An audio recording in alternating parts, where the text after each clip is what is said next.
yazalu, senantiasalah hadzal din, agama ini, qaiman, tegap berdiri, berjaya, hatta yakuna, sampai yakuna alaikum, ada pada kamu, isna ashar khalifah, 12 khalifah. Apa arti khalifah? Khalifah itu pengganti orang sebelumnya. Khalifah tidak pernah diciptakan baginda Nabi Muhammad SAW. Ini perhatikan. Nabi tidak pernah menoskan, mengajarkan, buatlah sistem kekhalifahan. Nggak pernah. Cek Quran, cek sunnah, nggak ada. Kekhalifahan adalah ijtihad dan ijma ulama sahabat. Ya, jadi orang yang mengatakan Nabi Muhammad SAW tidak bawa rahmat karena tidak buat khalifahan, itu kekeliruan, dan itu adalah isa'atul adab alaihi. Itu orang yang bersikap kurang adab kepada baginda Nabi Muhammad SAW. Ya, jadi ada yang mengatakan Nabi gak bawa rahmat awal dicipta. Setelah lahir pun gak bawa rahmat. Gak ada rahmat. 40 tahun diangkat Nabi pun belum. Diangkat Rasul pun belum. Pas di Mekah pun belum. Sampai kemudian buat kekhalifahan. Nauzubillah min dzalik. Yadullu ala jahlihi bihaqqin Nabi sallallahu alaihi wasallam. Nabi itu belum lahir sudah rahmat. Karena sudah ada nur Nabi Muhammad sallallahu alaihi wasallam yang membuat Sayyidina Adam naik pangkat. Nabi Adam itu naik pangkat salah satunya karena melihat nama Nabi Muhammad SAW. Nurnya sudah ada di aras. Dan lebih dahulu nur Nabi daripada aras. Lebih mulia nur Nabi atau aras? Lebih mulia Nabi apa aras? Lebih mulia Nabi apa Ka'bah? Ini pertanyaan ini sering kita kasih nih ya. Semoga paham. Ya, jadi kita nggak pernah nyembah Ka'bah, kita nyembah Rabbul. Kita juga nggak pernah nyembah Nabi SAW, apalagi nyembah Nabi Isa, apalagi nyembah mursyid, apalagi nyembah kuburan, nggak masuk itu. Maka tuduhan kepada sufi, mereka ubadul kubur seperti dituduhkan oleh Wahabi, itu tuduhan buhtanun azim, kebohongan yang luar biasa. Dan itu permusuhan yang mungkin sampai kiamat nggak selesai-selesai. Ya, kita nggak pernah nyembah-nyembah kecuali Allah Subhanahu wa Ta'ala. Ya. Kekhalifahan, ini perhatikan, tidak pernah dibuat Nabi SAW. Itu adalah hasil kesepakatan sahabat Nabi setelah Nabi SAW wafat. Oleh karenanya, kekhalifahan tidak suci. Yang suci nubuat, kenabian. Apa yang suci? Kalau Nabi suci. Tapi khalifah suci? Coba cek. Umar konflik dengan Ali. Pernah dengar? Sayyidina Abu Bakar konflik dengan Fatimah. Fatimah nggak mau sapa Sayyidina Abu Bakar sampai mati. Hadis Sahih Bukhari. Ya. Sayyidina Ali nggak mau membayar Abu Bakar karena menjaga hati Fatimah. Meninggal Sayyidah Fatimah baru dibayar Abu Bakar. Maka terjadi konflik Sayyidina Ali dengan Umar. Itu politik sahabat yang dijamin masuk surga. Apalagi politik Indonesia. Apalagi politik Amerika. Ya. Politik Saudi, nggak ngaruh. Ya. Semuanya pasti syarat konflik. Maka min tabi'ati siyasah. Fi ayyi suratin kana khalifatan mulkan. Au ayyi surah. Fala takunu salimatan minal khilaf. Ya.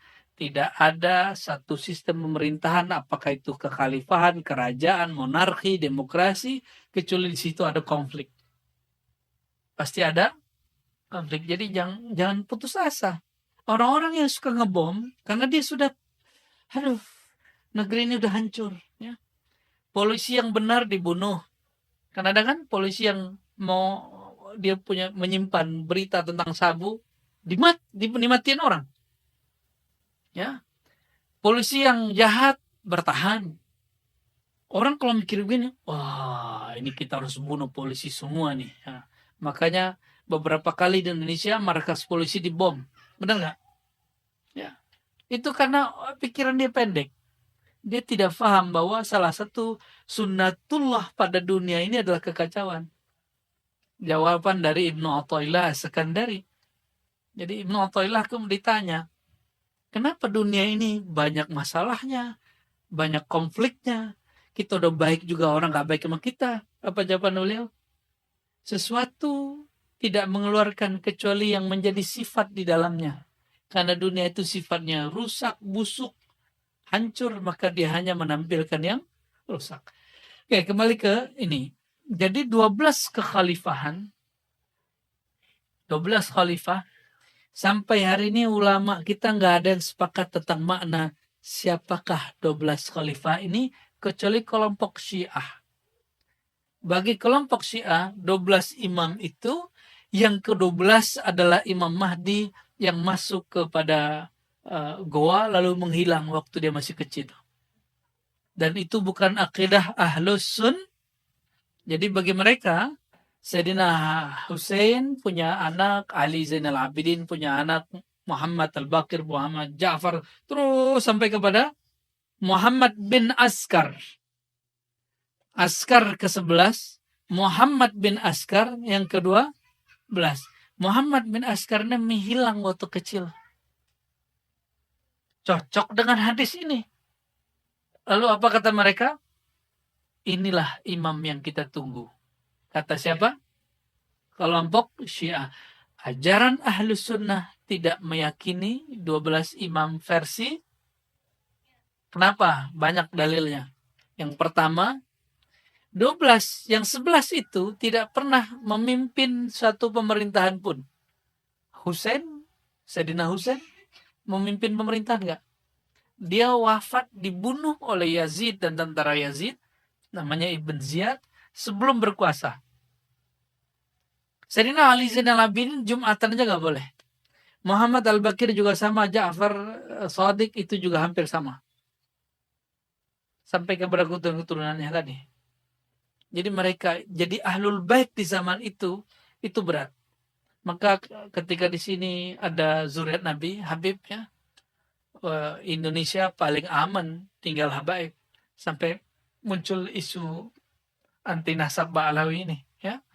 Kita nggak ikut-ikutan, ya, kita nggak komentar juga. Kalau pernah ada komentar saya sudah tutup. Ya, kita nggak mau ikut-ikutan konflik. Karena itu bagian dari merusak ukhuwah Islamiyah. Ya, jika membahas nasab merusak ukhuwah Islamiyah, kita nggak usah bahas. Baik. Lalu siapa yang disebut 12 imam ini? Jadi seakan-akan Imam Abu Daud ingin mengatakan begini, wahai Tuan pembaca, Tuan yang membaca hadis ini, 12 imam itu bukan imam yang dimaksud oleh Syiah. Ya. Masih ingat kisah Bani Israel ketika Sayyidina Musa kemudian membawa 12 perwakilan yang disebut Nuqaba. Ya. Disebut apa? Nuqaba. Maka jika kita merujuk ke sana, Nuqaba ini bisa berarti hidup di zaman yang sama. Bisa juga tidak. Nah, tapi poin paling penting dari kata ini, hadis ini adalah seakan-akan Imam Abu Daud ingin mengatakan bukan 12 imam versi Syiah itu. Oke. Ini penjelasannya masih agak panjang, tapi kita cut aja ya. Sudah asar belum? Belum. Belum mau atau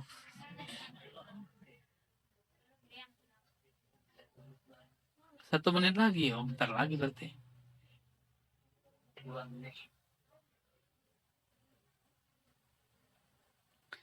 Hadis berikutnya sama. Kayak saya nggak bacakan ya. Kita masuk ke hadis yang setelahnya. Wabila qala haddatsana Musaddad. Kelihatan?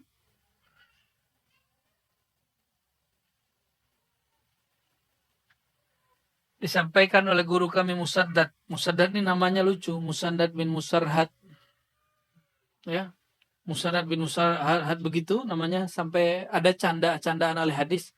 Nama Musaddad kalau dibaca bin Musarhad, bin dan itu semuanya bikin pusing orang Arab. Kata orang Arab itu kalau ada kesurupan langsung sembuh.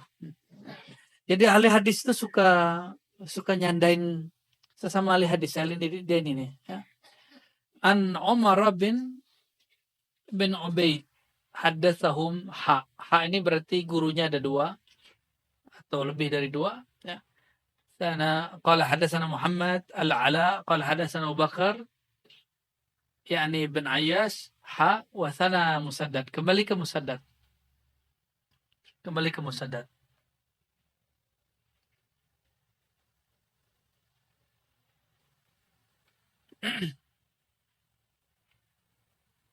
Allahumma shalli ala sayyidina.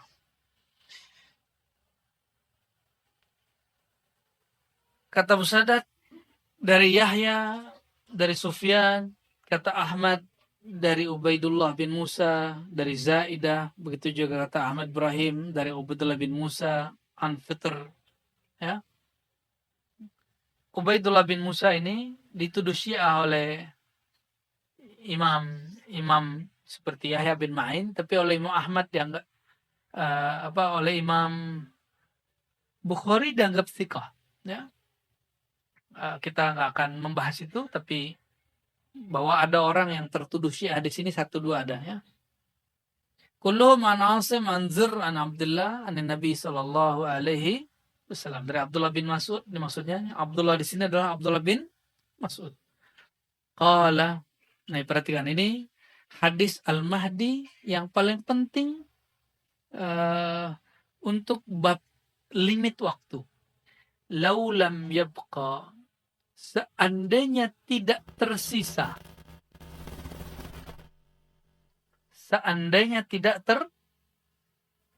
dapat fisiknya teks ada,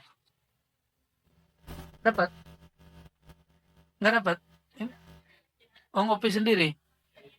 Oke, emang wajar sih karena daurahnya gratis. Ya, alhamdulillah. Ya, karena saya dapat ilmu ini gratis, jadi saya ingin mengajarkannya gratis. Ya.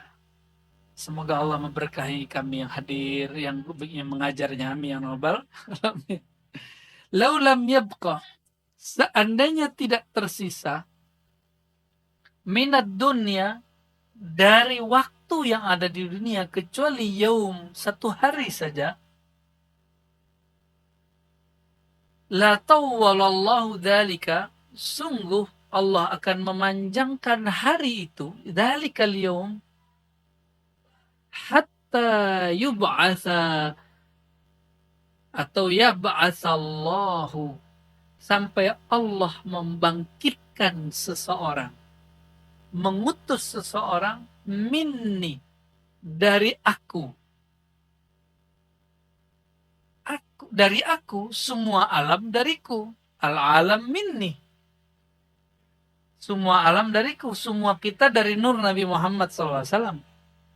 Berarti lafaz pertama siapa aja mungkin jadi Imam Mahdi, tapi untungnya ada lafaz keduanya, au min ahli baiti, dari ahlu baitku, dari keturunan ahlu bait. Ahlu artinya keluarga, bait rumah tangga Rasulullah SAW. Dan Rasulullah SAW hanya mewarisi, menurunkan keturunan dari jalur Sayyidatuna Fatimah. Maka kalau diterjemahkan, dari keturunanku melalui Fatimah. Nggak ada urusan mau patriarki, mau apa lagi yang dari ibu. Ya, saya sini lupa, padahal saya orang Padang, orang Minang. matrilineal. Allahumma salli ala Sayyidina Muhammad. Ya, yuwati'u. Nah, di sini maka ada dua ahlu bait. Ada ahlu bait nuraniyah, ada ahlu bait nasabiyah. Ahlu bait nuraniyah semua orang beriman, maka dia ahlu bait Nabi Muhammad SAW, yang oleh Imam Subki beliau mengatakan apa? Kalau kita baca Allahumma sholli ala sayyidina wa ala ali Muhammad, maka semua orang beriman dapat. Karena keluarga Muhammad, kata Imam Subki, kullu mu'min, kullu muslim. Setiap mukmin. Coba perhatikan. Istri Nabi dipanggil Ummul Mu'minin. Ibu orang beriman. Bapaknya siapa? Abul Mu'minin Sayyidina Muhammad SAW. Itu makna ayat makana Rasulullah SAW aba ahadin mirijalikum. Rasulullah SAW bukan bapak seseorang saja, tapi bapak rohani semua. Bapak semua rohani. Ya, maka kita ada salawat, kita sebut salawat Abu Ruh. Abu Ruh, ya. Allahumma shalli ala sayyidina Muhammad Abir Ruh. Ya, salatu wassalamu alaika ya Aba Ruh. Ya. Yuwati'u, berkesesuaian, ismuhu ismi. Isim dia, nama dia dengan isimku, namaku sama. Wa ismu abihi ismu abi. Tapi di riwayat imam yang lain, ini kalimat ini tidak ada. Ya, ini riwayat yang lebih sahihnya yang ini.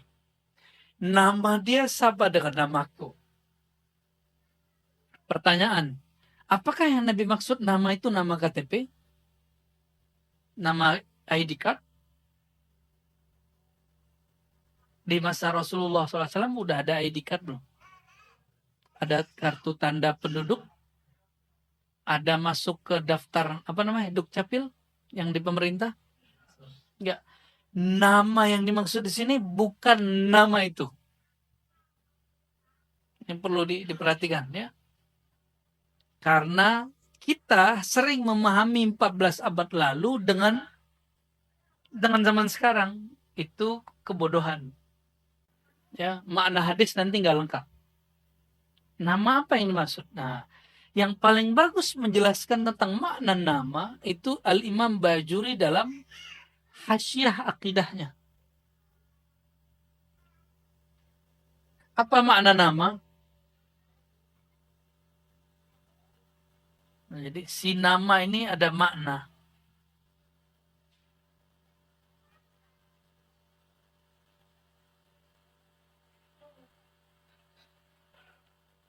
Ismi, namaku. Dari kata ism. Bismillah, dengan nama Allah. Ism dalam bahasa Arab itu ada dari kata sumu. Sumu artinya luhur, tinggi. Ulu. Maka langit disebut sama. Satu akar kata? Satu akar kata? Orang Arab begitu kayanya mereka dalam berbahasa Arab. Maka sumu disebut uluwud darajah wa ma'rifah.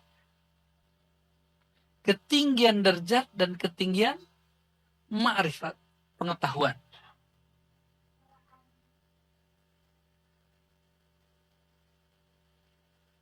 Berarti Imam Mahdi doktor dong. Ya, karena derajatnya tinggi dan ilmunya tinggi. Oh, bukan. Rumus awal apa tadi? Kemahdian itu mengenalnya bukan lewat gelar intelektual, tapi melalui spiritual, rohani. Ya. Makna kedua daripada ism, kalau ini tinggi,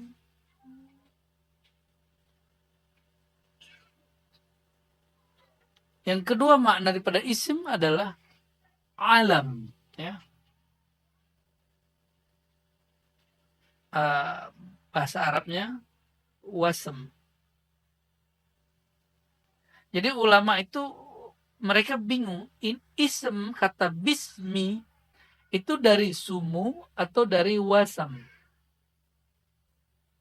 Apa makna wasam? Ada di bahasa lokal nggak? Wasam. Asam adanya.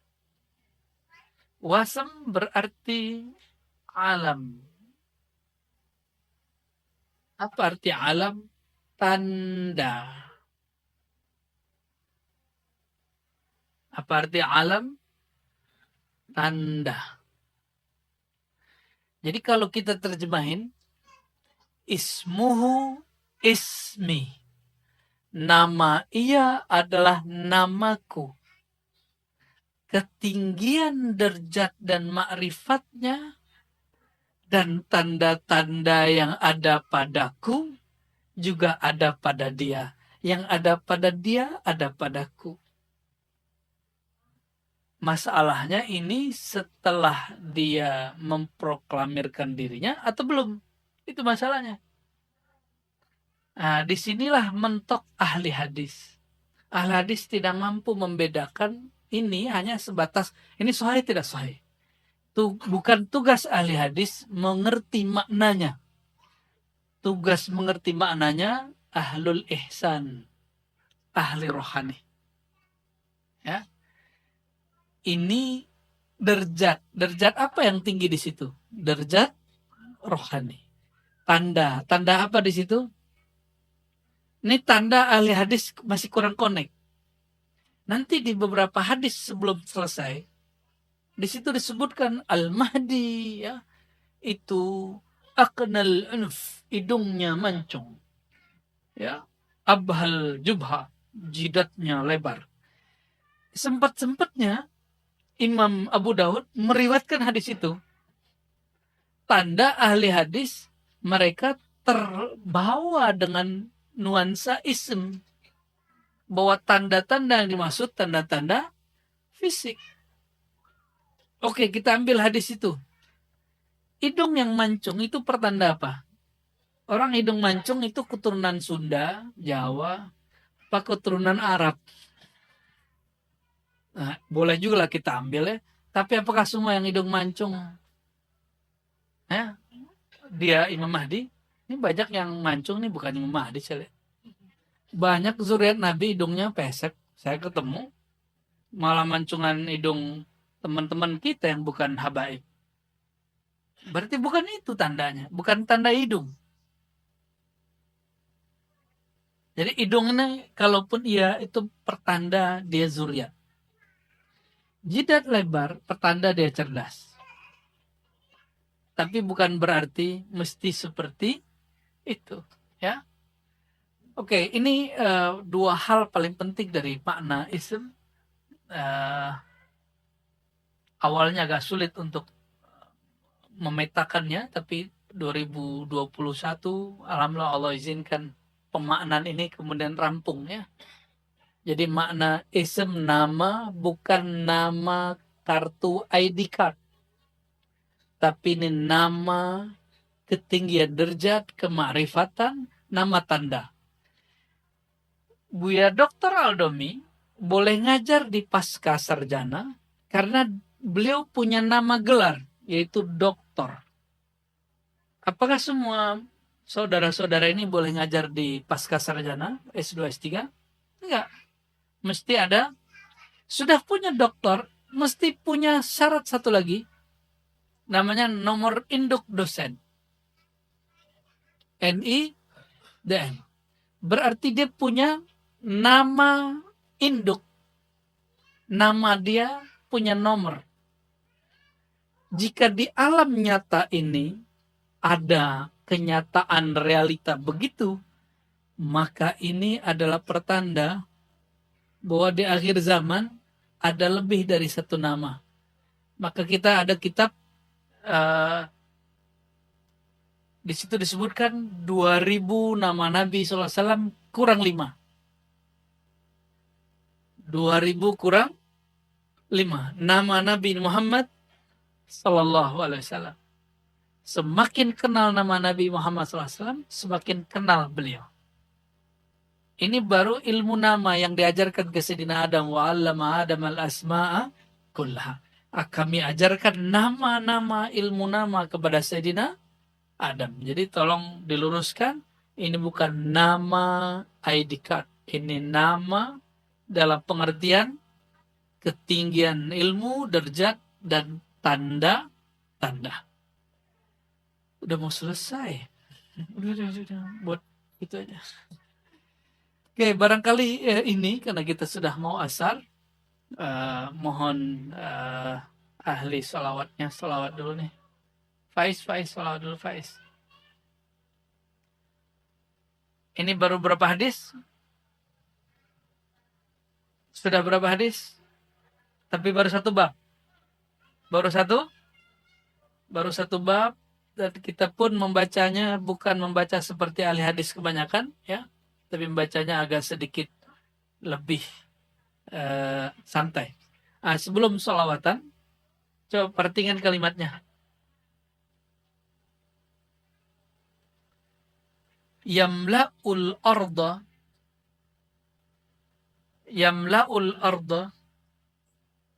Al-Mahdi itu akan memenuhi bumi dengan qistan wa adlan, keadilan. Kama, ini menjadi limit kemunculan Al-Mahdi. Jadi kalau orang bertanya, kapan muncul Al-Mahdi? Kita nggak berani memberikan tanggal, kecuali itu perkiraan. Jadi kalaupun ada penanggalan, itu hanya perkiraan.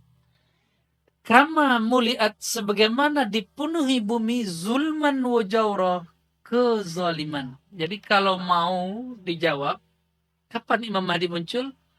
Apabila kezaliman memuncak di semua tempat. Sekarang kan belum zalim-zalim amat lah. Ya.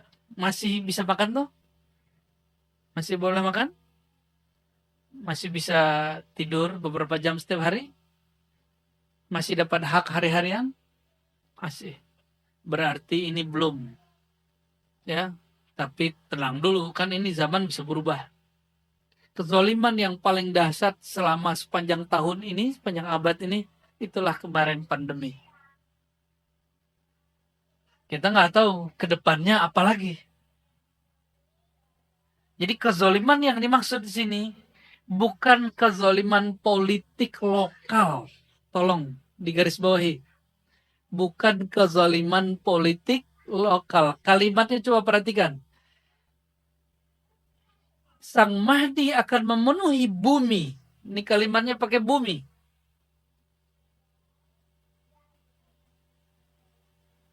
Akan memenuhi bumi. Sebagaimana bumi dipenuhi. Berarti ini yang disebut orang global. Tapi saya nggak suka istilah itu. Apa istilahnya?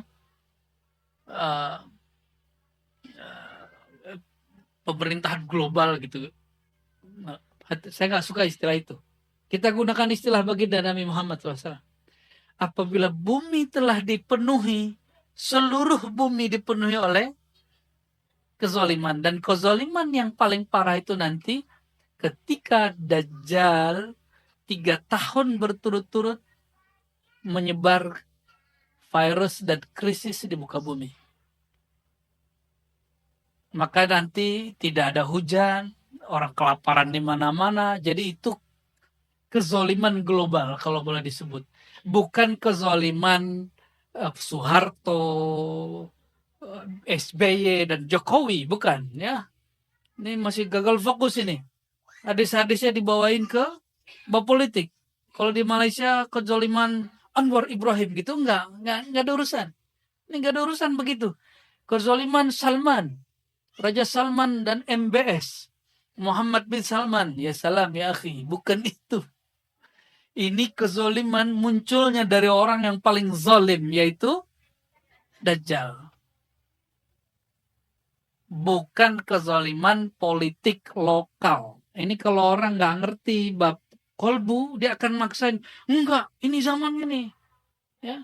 Maka sekarang di Indonesia sudah banyak dajjal. Kalau begitu bentar lagi Imam Mahdi keluar juga dong. Ya, gampang bener.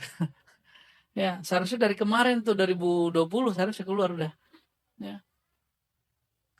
Oke, ini kalimat paling penting di hadis ini. La tazhab aw la tanqadi dunya hatta yamlikal Arab rajulun min ahli baiti. Artinya sama berdasarkan hadis ini, dan hadis ini hasan. Ya, hadis ini apa? Jadi ada sahih, hasan, taif, dan dia di tengah-tengah. Dia di tengah-tengah. Oke, saya tanya lagi. Ini kezaliman lokal, nasional, atau global? Maka pelaku kezalimannya itu politik partisan atau politik global. Global. Ya, jadi jangan terjebak dan dimainkan perasaannya oleh perbedaan antara partai politik yang ada dalam negeri. Paham? Jadi kita nggak usah kemudian tengkar sama partai yang beda-beda. Udah biarin aja. Jalan. Ini nikmat dari Allah Subhanahu wa Ta'ala. Gimana? Sudah mulai capek? Sudah mulai lelah hayati? Saya yang lelah.